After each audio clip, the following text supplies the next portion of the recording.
Okay, so I'm going to show you how to do the fan switch on the Nanlite's FS300B, because there is a slight difference between the FS300s, where Pandacam did a video on it, and another guy that I forgot the name, but I'll link his video as well, and the Bs. There's a main difference, and I want to show this difference. So if you consider modding these, there will be slight difference, as I said before, but it's no biggie, and you can just continue with the modding. So I'm going to do my own video. I'm going to show it real quick and show how it's done and what you need. So first of all, you need some pliers just to get the JSX connector, I think it's called, out. Then you need, that's optional, but I got a small light just to get a better look. For me, another Leatherman, another pliers for, I don't even know why they're here, but we'll rock with it. And most importantly, you need a Phillips 2 head screwdriver and a, oh, there are two different, by the way, with the lights. And you need a, I think it's, how they're called, again, a Torx T8. Okay, these are the two we're gonna need. And now we are gonna open this up. There are two differences here. First of all, in the FS300 videos, the fan has the screws inside, so it's like the other way around. So you need to get some like long screwdrivers to get them. I ordered some, but then I found out that the FS300Bs are different to the FS300, which the videos are made on. So you don't need these actually. You can use normal screwdrivers, normal Phillips 2 screwdrivers. They're absolutely unnecessary. Thank God I now got them. And the main difference is that here, in the other videos, in the FS300 videos, there is no cable, grounding cable attached to this grid, but here it is. So it kind of changes up the disassembly just a little bit, but nothing too major. For the fans, I am using the Noctua FA12X25, I think they're called.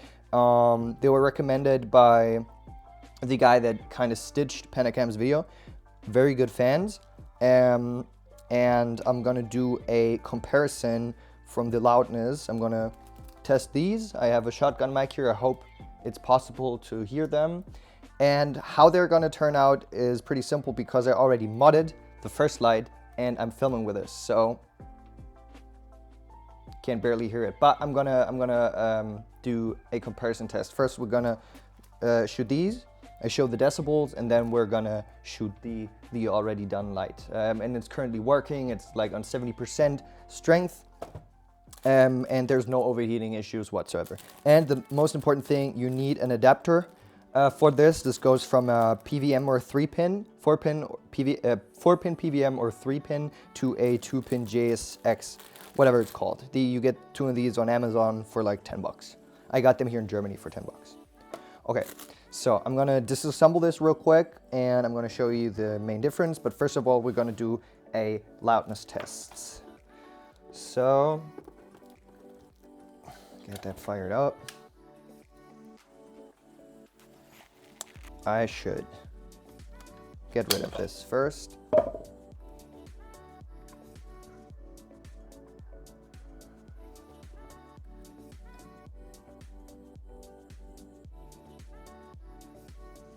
Oh, it's getting very warm here. Wow. But I mean, it's 300 watts. Okay. So I'm going to shut up for a second, and you guys can hopefully hear it.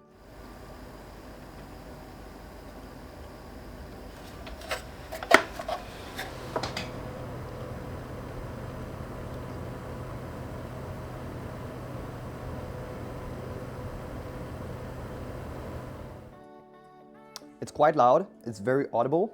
You can hear it especially. It's quite low humming, so it's okay. But when you're filming with subjects close to the lights, like I do, it's quite not listenable. Quite hearable, I would say. So I'm gonna detach this more set, and now I'm gonna disassemble this. So here, just just for me, because as you already can tell, I'm a quite chaotic. I have 3 boxes here for the front, middle, and back screws. So on the sides, you have the 4 T8 screws. So in total 8 T8 screws on each side. And here in front, you have 4 on the front and 6 on the back. You don't need to actually get these out quite that much, because I'll show you in a second.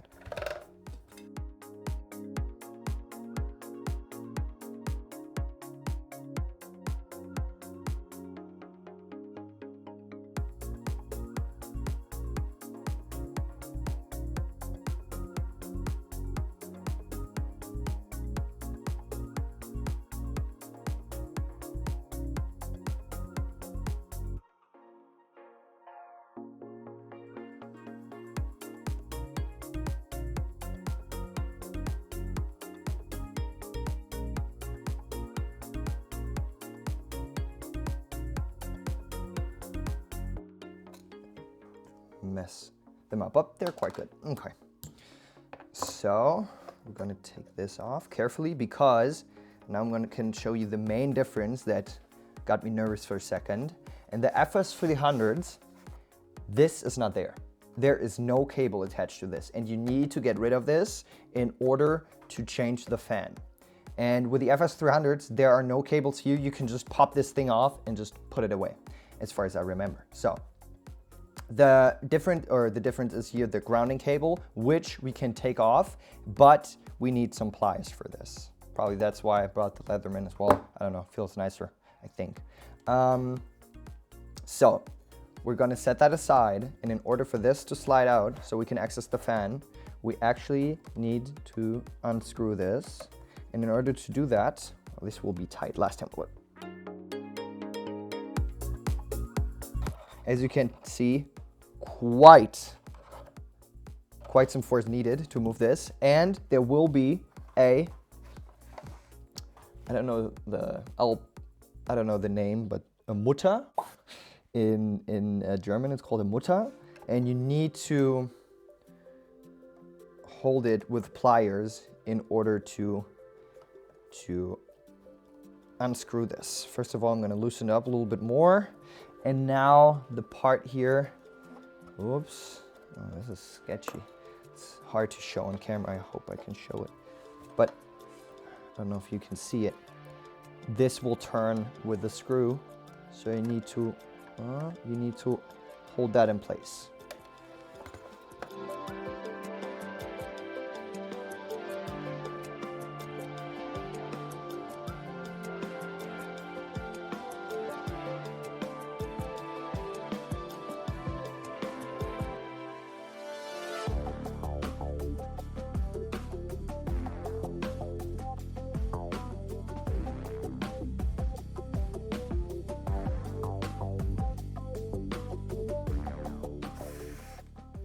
Now what we have here is down there is the JS whatever connector for the fan, and there is some glue on it. That's why we need the pliers. Pandacam mentioned this as well, and the other guy. You need to wiggle it out carefully, because it does need quite some pressure or some strength to get rid of it. So in order to get this fan out, we need to wiggle this out. And I'll try my best. I hope this is on camera, should be.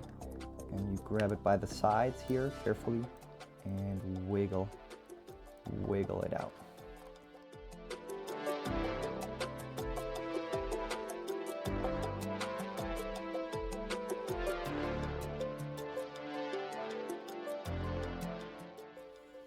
Slide that fan out. The case is out of plastic, so you can just bend it a little bit. And yeah, just bend it.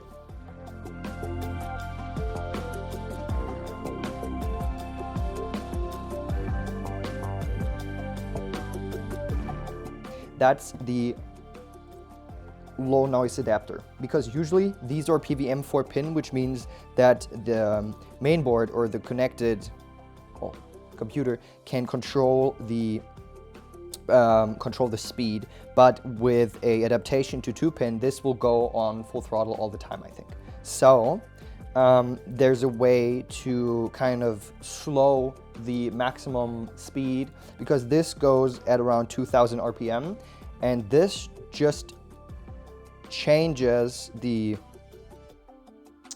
current, I think, so it just spins slower, so the maximum RPM are just slower. This goes down to 1700 RPM, and it's quieter. So full RPM, I think this is like 22 decibels, I think. I'll show the data. And with this one, it's at 18.6, as far as I remember. But the CFM, so the air flow is quite the same, and I have had no problems with overheating whatsoever. The light in the background is still going, and it's installed with the low noise adapter. The other guy that installed the low noise adapter and some other guy who commented in the Pandacam video both said that the low noise adapter doesn't make it overheat. They had some experiences with it, and one guy even used the ultra low noise adapter, which like makes it like super quiet. You can't even hear it. And even that guy didn't have any problems with the overheating issue.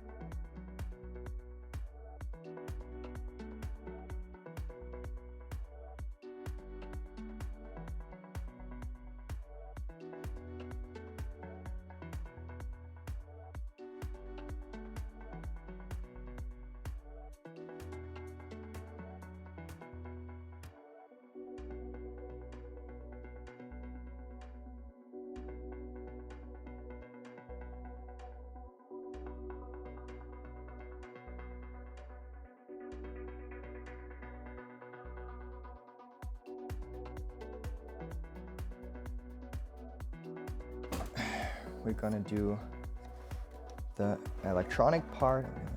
I'm gonna move this here, and it's pretty straightforward. We have the ultra low noise adapter. It's just, I'm gonna punch in here. Is it correct? Yes, correct. Just gonna punch that in here. And then this goes, low noise adapter PWM 4-pin goes into the adapter from Amazon, and then the Amazon adapter will just go in here. I'm gonna connect this, connect it.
Show you how this sounds. Get my trusty checking cable. Okay, this is turned off.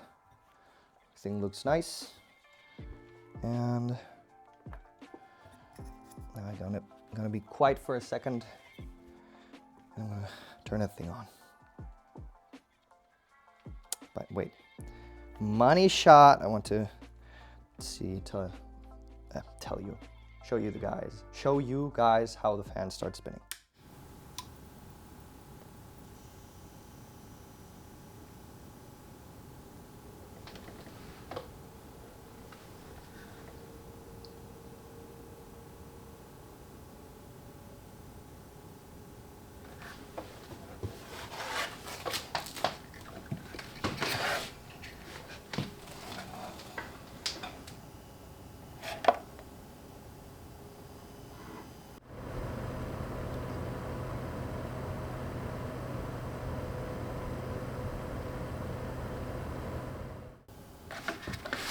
hope I don't. No. Ironically, I'm trying to hold the light into the light so you guys can see better, but probably that doesn't work. It's quite not so spacious in here, but as you guys can hopefully tell, you can barely hear it.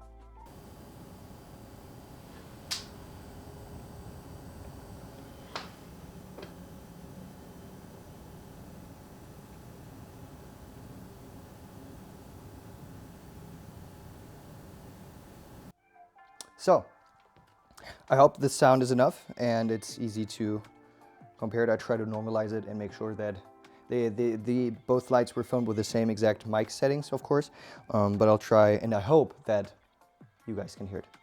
Thank you so much for watching. Hope that I help somebody out there who had the same insight that FS300Bs are not the same as FS300s, and well, take care. Have a good day.